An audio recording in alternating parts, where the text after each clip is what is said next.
সাকিব বর্তমানে হইলো গিয়া ব্যবসায়িক, যখন ব্যাট ধরে তখন তার চিন্তা থাকে ওই ব্যবসার ভিতরে। তাহলে আবার ওই কি ধরেন আবার নাটক করতে হয়েছে জাহিদ খানের লগে, ওই যে ফুসকুনির মধ্যে একটা বল কি মোবাইল মেরা মারে। সাকিব একদম ভুয়া, সাকিবের দরকার নাই বাংলাদেশের দলে। তাকে ভুয়া মনে করি আমরা, সে খেলোয়াড় মনে করি না। সে আমাদের সাথে খেলতে আসে কি মাঠে, তার সাথে খেলা হবে।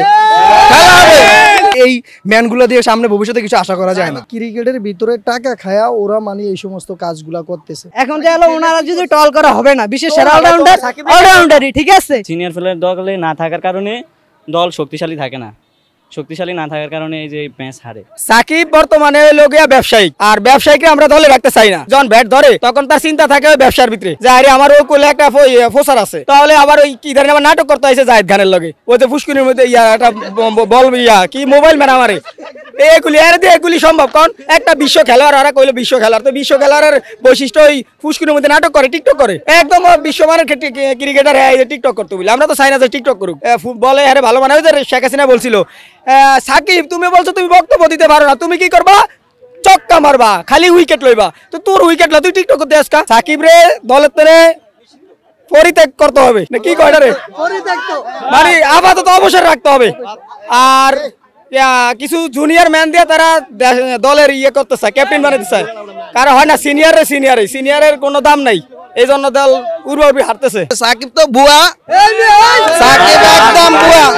সাকিবের দরকার নাই বাংলাদেশের দলে। বিসিবি কেন সাইফুদ্দিনকে নেওয়া হয় নাই, এটা জাত বাংলাদেশের প্রতিটি খেলোয়াড় অন্তর থেকে বলছি, তার সাইফুদ্দিনকে বারবার এই দলে নেওয়া উচিত। ক্যাপ্টেন্সি যে ক্যাপ্টেন্সি করে, ক্যাপ্টেন্সি বাদ হোক, এই ক্যাপ্টেন্সির দরকার প্রয়োজন মনে করি না আমরা। সে লর্ড শান্ত, তাকে ভুয়া মনে করি আমরা, সে খেলোয়াড় মনে করি না। সে আমাদের সাথে খেলতে আসে কি মাঠে, তার সাথে খেলা হবে।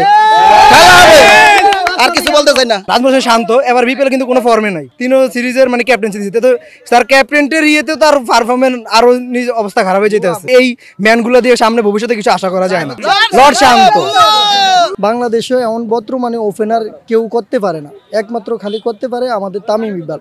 তামিম ইকবাল যদি বাংলাদেশে মনে করেন যে ওপেনার যদি খেলতো, তাহলে এই যে দুইটা ম্যাচ জীবনও হারতো না। ক্রিকেটের ভিতরে টাকা খায়া ওরা মানে এই সমস্ত কাজগুলা করতেছে। সাকিব সারা কি প্লেয়ার আছে আপনি দেখেন, কালকে 23 বলে 30 রান করছে। ও যদি না থাকতো তাহলে আপনারা যাইতে পারতেন না, ঠিক আছে? কথা বললেন তাকে নিয়ে কোনো টোল হয় না, সে বিশ্বের সেরা। শান্ত তো কোনো কাজের না, ওর কোনো অভিজ্ঞতা নাই, বিদেশের মাটিতে খেলার কোনো এক্সপিরিয়েন্স নাই।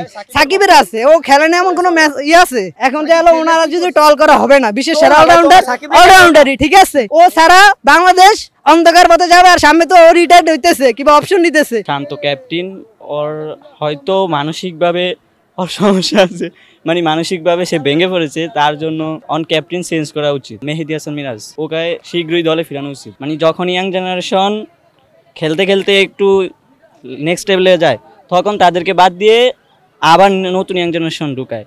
তার জন্য মানে সিনিয়র প্লেয়ার থাকে না দলে। সিনিয়র প্লেয়ার দলে না থাকার কারণে দল শক্তিশালী থাকে না, শক্তিশালী না থাকার কারণে এই যে ম্যাচ হারে।